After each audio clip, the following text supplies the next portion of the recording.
지난 25일 라오스 비엔티안에서 제19차 한아세안 외교장관 회의가 개최됐습니다. 이번 회의는 지난해 말 아세안 공동체가 출범한 이후 개최된 첫 번째 외교장관 회의로서 제18차 한아세안 외교장관 회의에서 채택한 행동계획 협력 사업에 대해 중점적으로 협의했습니다. 윤병세 외교부 장관은 공동의장 자격으로 참석해 한국과 아세안의 협력 현황과 미래 방향, 북핵 문제를 포함한 지역 및 국제 정세에 대해 논의했습니다. 경제 분야에서 양측은 2020년까지 2천억 불 교역액을 달성하기 위해 한아세안 FTA 추가 자유화를 추진하는 데 동의했습니다.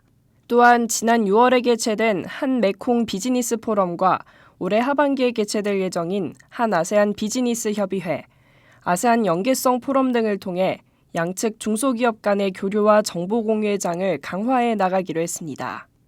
양측은 2017년 한아세안 문화교류의 해를 맞아 인적문화교류를 더욱 강화하기로 합의하고 오는 9월 부산아시아영화학교와 내년 아시안 문화원이 개원될 예정이라면서 그동안의 성과를 높이 평가했습니다.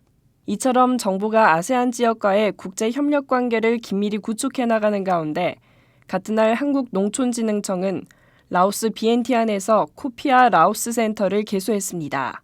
라오스는 전체 인구의 약 70%가 농업에 종사하지만 생산성이 낮아 농축산물의 많은 부분을 수입에 의존하는 실정이며 따라서 지난해 12월 농촌진흥청과 라오스 농림연구청은 코피아 라오스 센터 설치를 위한 양해각서를 체결했습니다. 정부는 지난 5월에 신임 소장을 파견했으며 이달 25일에 코피아 라오스 센터 개소식을 가졌습니다. 라오스 센터 개소는 한국과 라오스 간의 농업 기술 협력을 도모하는 사례라고 평가받고 있습니다. 네덜란드 정부가 베트남의 팔랑탑잠시의 폐수 처리장 건설 사업을 지원한다고 발표했습니다. 이 지원 사업은 네덜란드 외교부가 자금을 대고 네덜란드 기업청에서 집행하는 무상 ODA 프로그램인 오리오의 일환으로 진행될 예정입니다.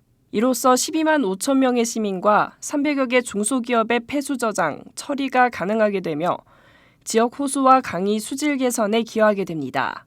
또한 인근 농어촌 지역에서는 한 번 활용한 폐수 처리 수자원을 재사용할 수도 있습니다.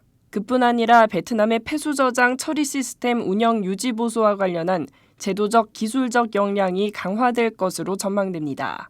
오리오 무상 ODA 프로그램은 전 세계 50여 개의 개발도상국 인프라 구축에 대한 계획, 건설, 운영 등에 활용되고 있습니다.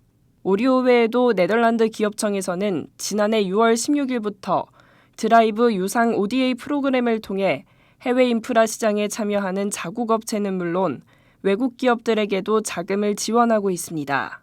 응웬 수원푹 총리는 이번 프로젝트 원조 협약을 서둘러 성사시키기 위해 닌투언 인민위원회에게 베트남 기획투자부, 네덜란드 기업대표단과 협력하도록 조치했습니다. 닌투언 인민위원회는 베트남 기획투자부, 재무부 등 유관부처와 협력해 실현 가능한 대충 자금 할당 계획을 수립하고 총리에게 검토 및 승인서를 제출하게 됩니다. 올 하반기 1조 3천억 원 규모의 대외경제협력기금 대출 승인이 대기 중입니다. 이에 따라 업계 관심이 높아지고 있습니다. 이번 연도 예정액 1조 6천억 원 중 올 상반기 대출 승인액은 약 20%인 3,223억 원에 그쳤습니다. 이로써 하반기 대출 승인액 1조 3천억 원가량이 대기 중인 상태입니다.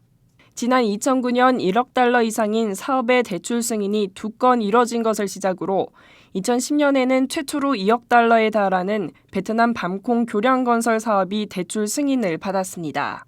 2013년에는 1억 달러 이상의 사업이 4건을 기록했고 2014년에는 6건까지 늘었습니다.